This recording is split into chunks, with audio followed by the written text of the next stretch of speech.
Salam, selamat pagi Bapak Ibu yang terkasih dalam Tuhan. Renungan pagi Selasa 6 Desember 2022. Hidup untuk melayani. Kamu menyebut aku guru dan Tuhan, dan katamu itu tepat, sebab memang akulah guru dan Tuhan. Jadi jikalau aku membasuh kakimu, aku yang adalah Tuhan dan gurumu, maka kamu pun wajib saling membasuh kakimu.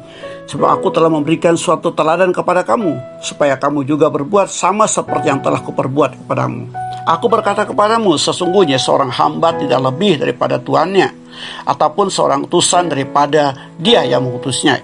Yohanes 13 ayat 13-16. Hidup untuk melayani adalah dasar atau konsep yang berasal dari Tuhan, bukan dari dunia. Dan ini dibuktikan dari perkataan Tuhan Yesus sendiri, bahwa Ia datang bukan untuk dilayani, melainkan untuk melayani, dan bahkan untuk memberikan nyawanya bagi banyak orang. Markus 10 ayat 45, Matius 20-28. Hal melayani seperti ini tidak mudah, apalagi zaman sekarang ini sangat tidak mudah. Namun sebagai orang percaya yang sudah menerima anugerah keselamatan, hendaklah itu kita lakukan sebagai rasa ungkapan syukur kita pada Tuhan yang terlebih dahulu melayani kita. Dalam renungan pagi ini kita mau belajar dari Sang Teladan Agung yang membuktikan bahwa Dia adalah Guru dan Tuhan, dua jabatan yang benar-benar agung. Guru dan Tuhan adalah jabatan yang harus menerima penghormatan dan menerima pelayanan dari bawahannya. Tetapi dari peristiwa ini Tuhan Yesus benar-benar ingin mengajar dan mengingatkan orang percaya bahwa melayani bukan melihat status jabatan dan bukan melihat siapa yang kita layani. Dia yang adalah Tuhan dan Guru mengambil inisiatif sebagai seorang hamba. Dia membasuh kaki murid-muridnya satu persatu, dan bahkan kaki seorang murid yang akan menyerahkan dirinya. Ayat 11. Ini bukti hidup untuk melayani, sekalipun ada orang yang berkhianat terhadap dirinya. Dan prinsip ini sangat bertolak belakang dengan budaya orang Yahudi pada waktu itu. Tidak ada tuan atau majikan yang melayani hamba, tetapi hambalah yang harus melayani tuannya. Itulah sebabnya Tuhan Yesus mengatakan kepada Petrus, kamu menyebut aku guru dan Tuhan, dan katamu itu tepat, sebab memang akulah guru dan Tuhan. Jadi jikalau aku membasuh kakimu, aku yang adalah Tuhan dan gurumu, maka kamu pun wajib saling membasuh kakimu. Sebab aku telah memberikan suatu teladan kepadamu, supaya kamu juga berbuat sama seperti yang telah kuperbuat kepadamu. Aku berkata kepadamu, sesungguhnya seorang hamba tidak lebih tinggi daripada tuannya, ataupun seorang utusan daripada dia yang mengutusnya.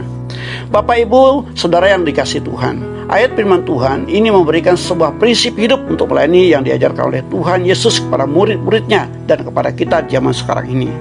Yang pertama, melayani harus dengan kerendahan hati. Artinya, mengorbankan harga diri. Yesus memberikan teladan yang luar biasa. Dia yang adalah guru dan Tuhan, tetapi rela tunduk dan mengambil posisi sebagai hamba.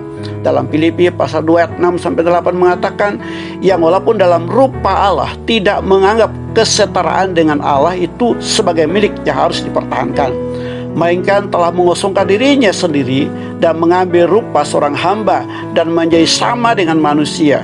Dan dalam keadaan sebagai manusia, ia telah merendahkan dirinya dan taat sampai mati, bahkan sampai mati di kayu salib.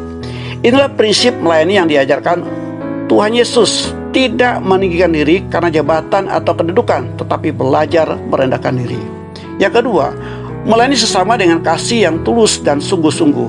Prinsip yang kedua ini, Yesus membuktikan kasihnya yang besar kepada manusia, bukan sekedar omongan, melainkan bukti nyata.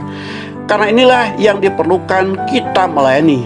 Prinsip hidup untuk melayani haruslah menjadi gaya hidup kita sebagai anak Tuhan, sehingga lewat perbuatan nyata yang kita lakukan, nama Tuhan dimuliakan. Bapak Ibu saudara yang dikasihi Tuhan, sebelum Yesus secara khusus meminta para muridnya untuk melayani dan menjadi teladan bagi banyak orang, Yesus lebih dahulu melakukannya. Ia menunjukkan kasihnya dan memberikan kasihnya tanpa syarat dan tanpa batas. Ia melayani tanpa pandang bulu. Itulah yang Tuhan inginkan supaya orang percaya lakukan, tetapi bukan rasa terpaksa atau dipaksa, melainkan sebagai ungkapan rasa syukur kita pada Allah yang terlebih dahulu mengasihi dan melayani kita. Melayani dengan kerendahan hati dan kasih kiranya menjadi gaya hidup kita orang percaya.